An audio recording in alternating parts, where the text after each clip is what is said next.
the sense, obviously, that you got itchy knuckles and waiting for that announcement. But your brother had a fight this past weekend at Wembley Stadium, and for many, it wasn't fancy to get the victory over Anthony Joshua, but it was a resounding victory for him, beating Anthony Joshua by knockout in the 5th round. Did you catch the fight? What do you think of? No, I didn't watch it, but I saw the ending, the stoppage, the knockdowns. And from what I heard and what was like everybody's saying, it was, as you said, resounding. It was a beat down from the 1st to the 5th, 5th round, 5th round. So 1st to the 5th round, yeah.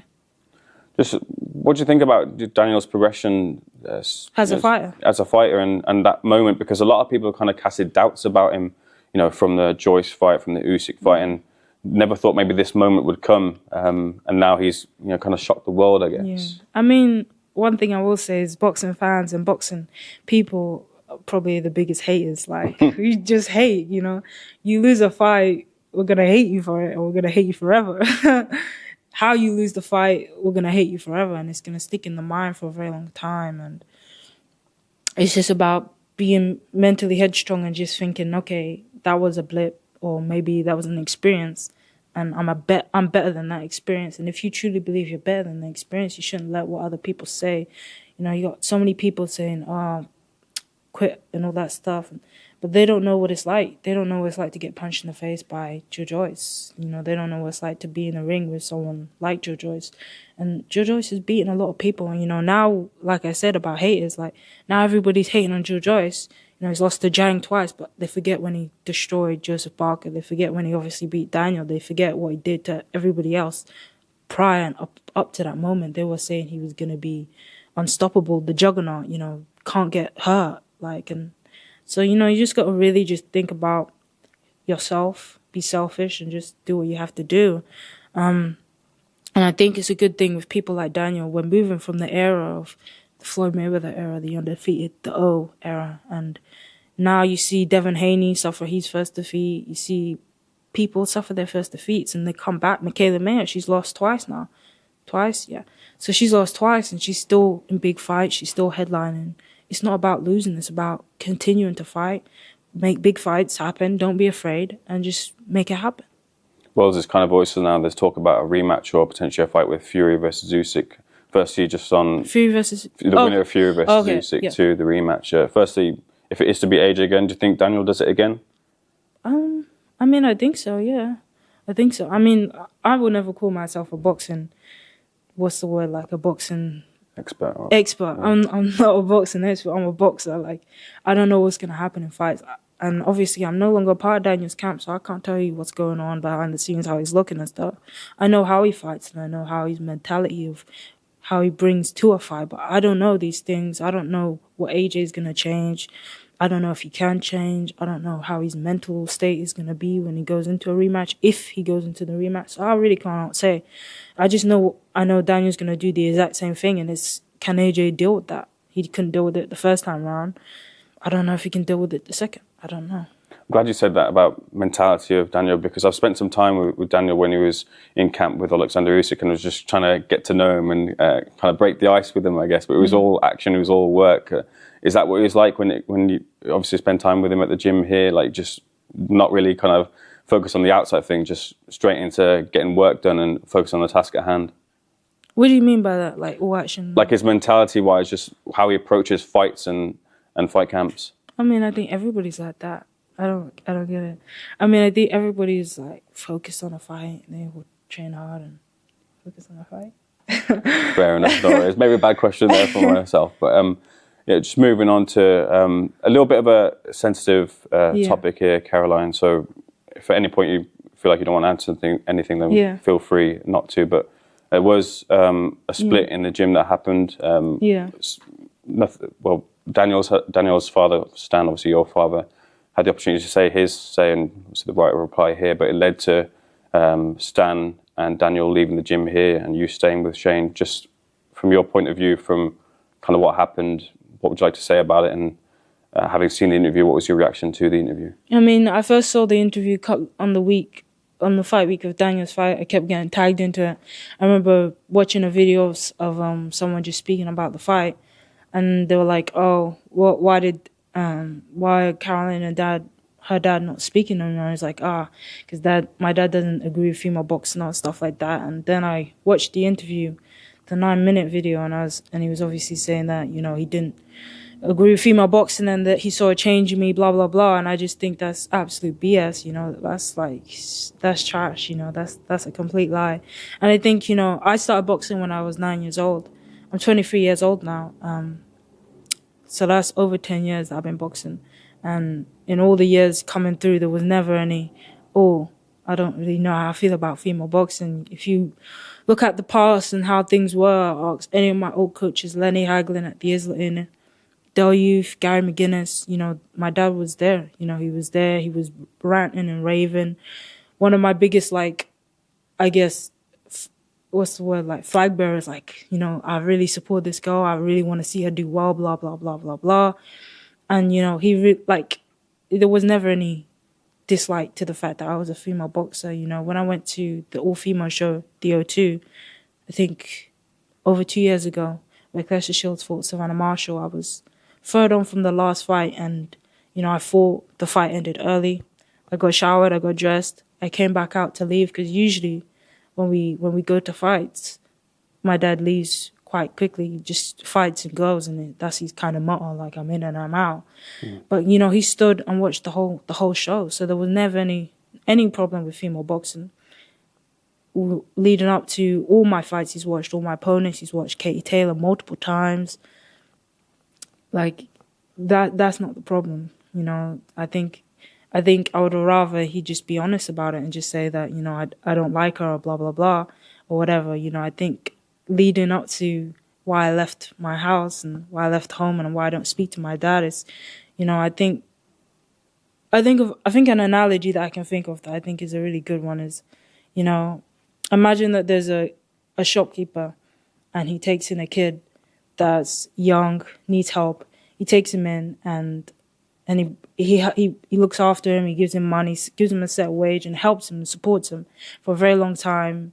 You know, the kid's so, like, admirable and so grateful that he's been given this opportunity. He's been desperate. He's on the streets. He's going down the wrong path. This guy takes him in, gives him a job, gives him a focus, gives him something to do, and everything. He's so grateful that anytime this guy asks for anything, he just does it. He doesn't even think about it, don't question it. Anything that guy does, ask him, go get this, he's there and back, you know. Stay overnight, he's staying, you know. Work extra hours. He's so grateful. But as this kid grows up, as he starts to develop, as he starts to grow as a person, he gets a family of his own. He gets a house. He has a mortgage. He's got bills to pay, and now he's grown up. It's been 10 years he's working with this guy, and you know, the one thing that he wants is a promotion. The one thing he wants is more money, and the guy will give it to him because he feels that he should be grateful. He thinks that he's helped him, that he doesn't deserve what he wants. And he's worked for years and years and years, and this guy won't give it to him, so he has to leave and go somewhere else. And obviously this shopkeeper, he's scorned about it. He's upset about it, and so he goes around, you know, he can't deal with the fact that he's left him now because he feels like he owns the person. And so he goes and just kind of shits on his name. And obviously it's an analogy. It's not exactly what happened, but I think it's a good analogy. I think my dad wants me to act a certain way, be a certain way, and, you know, I was 9 years old when I started boxing. He says that I've changed. The only reason I started boxing was because I took my life into my own hands and I decided that I wanted more for myself. I truly wanted more for myself. You know, my dad's got 7 kids. You know, he's got 11 kids in total, but with my mom, he's got 7. And I'm the middle child. And one thing you gotta know about the middle child is that, you know, sometimes they get overlooked and they don't get that attention and they have to fight for it. And I was someone who took my life into my own hands and fought for it, you know. My dad was only paying attention to the boxers and to the boys, as he said in the interview. He didn't really focus about the girls. He didn't, you know, by his own admission. He didn't pay attention to my sisters. He didn't pay attention to none of them. And so I guess as a young kid, you see that and you think, okay, what can I do? What can I do? And I said, I want to box. You know, obviously I was a fan. I genuinely, hand on my heart, was a fan. I liked the Contender series that happened every weekend. I watched all the fights, and it was something that I loved and was passionate about. And so I asked my dad if I can box. I pestered him, and he saw that there's this fire in her. She truly has got a fire in her that's different from her brothers. You know, my dad put Daniel in boxing. With me, I asked for it. You know, I wanted it. When he didn't take me on days that he didn't take me, I used to cry. I used to break down and cry and throw a tantrum. And none of my other brothers had that. And he saw that in me, and he helped drive me up and down the country, take me wherever and ever. And I guess what it was is he just wanted me to stay a certain way. But I was 9 years old and I'm growing. You know, I went to school. My brothers didn't go to school. My older brother didn't go to school. I was on the GB team. I went to the Olympics. Because I was a good amateur, I used to travel a lot. You know, I went to Buenos Aires, Argentina. I went to Bulgaria, Serbia, everywhere. I traveled everywhere. And I think that helped open up my mind, helped change me, change the perspective. I saw how other people treated their children, and I saw how other people didn't. And my mind grew, my mind opened up, and I saw what was acceptable and what I wanted to accept. You know, my boundaries just like got bigger. I was like, I'm not gonna settle. And I remember coming to a conclusion for myself, like, who am I boxing for? Like, I remember once when I suffered my first amateur defeat, my first defeat, like, of all time. You know, there was a long period where I was undefeated. I went 60 fights, never lost a fight. Europeans, Worlds, Olympics, won them all. And I remember turning senior, and I lost for the first time. And it was the most heartbreaking moment. I don't know how to explain. I remember crying for like just straight days, like just crying. And the whole experience going and losing that fight, it was just because I wasn't ready, I wasn't experienced, and I wasn't getting the support. You know, one thing that my dad was honest about is that he stopped supporting me when I was 16 years old. With boxing, he just stopped looking after me and supporting me and stopped pushing me because he didn't like the way that I was changing. As he says, I was becoming more independent and I wanted more from myself. And I remember coming to that point where I did lose that fight, and I just was like, I was crying, I was devastated. And then I went back onto the GB team because we was preparing for the Olympic qualifiers that were coming up like 4 weeks later. And I remember running around the track. I was the heaviest. I needed to lose weight. And I just was like, what am I doing this for? Like, who am I doing this for? The Olympics is coming up. It's a make or break moment. We've got one qualifier to make it. Either we make it or we don't make the Olympic team. I was like, who am I doing this for? And then it was like like a penny drop moment. I was like, I'm doing it for myself. Like, I'm doing this shit for myself. I'm not dying, making weight. I'm not sweating out. I'm not not eating for days. And as a woman, I lose my period. I'm not doing this. I'm not doing this for some other guy. He couldn't care less. I'm doing it for myself. I'm doing it for my future. And I came to that conclusion, and then I started to act on that, you know, and I just don't think my dad liked that change. He wanted me to do it for him, and I couldn't. I genuinely couldn't do it. You know, boxing's a hard sport. You really have to prioritize who you're doing it for. And if that's for your kids, it's for your kids. If you're doing it for your family, you're doing it for them. If it's for yourself, you do it for yourself. And I started boxing at 9 years old because I was doing it for myself. And I couldn't abandon my 9-year-old self and forget the sacrifices that she made, the decision that she made. And, you know, my dad says that I changed, but you only have to look at the past and see that at 9 years old, I took my life into my hands. If I never boxed, you would not know me. Mm-hmm. You would not know me. You would not hear about me. I would be nothing and I would be nobody. But here I am with so many opportunities in front of me because I took a decision at 9 years old. Now, no one did it for me. I took that decision, and I just think you struggle to come to that conclusion, and it started to get very toxic and very bad in that household. And, you know, he kept telling me, he kept saying, why can't you be more like Daniel? I want you to be more like Daniel. You need to be like him, you know, just, I was like, I can't be like him. I can't, and I wouldn't want to be like him, and that's not a disrespect, but, you know, we're different people. So I just came to that conclusion, and it was a decision that I had to make. I spoke to my brothers and sisters about it. I spoke to them. I was like, okay, I'm leaving home. I'm moving out. And they're like, okay, I want to come with you. You know, my younger brother and sister, they both moved out with me. So we left home, and that's what happened. And, you know, my dad's now saying that I saw the change. You know, the change was what I've explained previously. He says he saw that he never liked female boxing. He didn't like women hitting each other. That's absolute BS. You know, you only have to look at the past.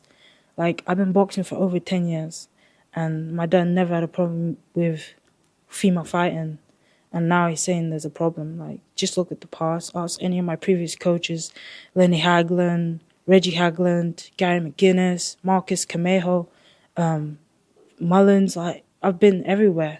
go to the reps and like, my dad came in for all of my spars. He watched all my spars, you know.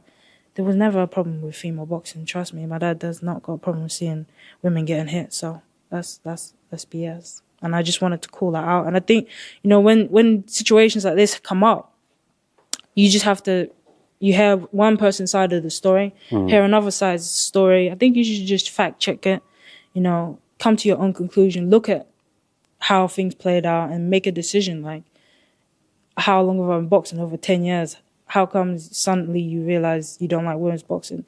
Fact check it and you realize it's BS. Or it's half truths, and just come to your own conclusion by seeing what's the story. And yeah.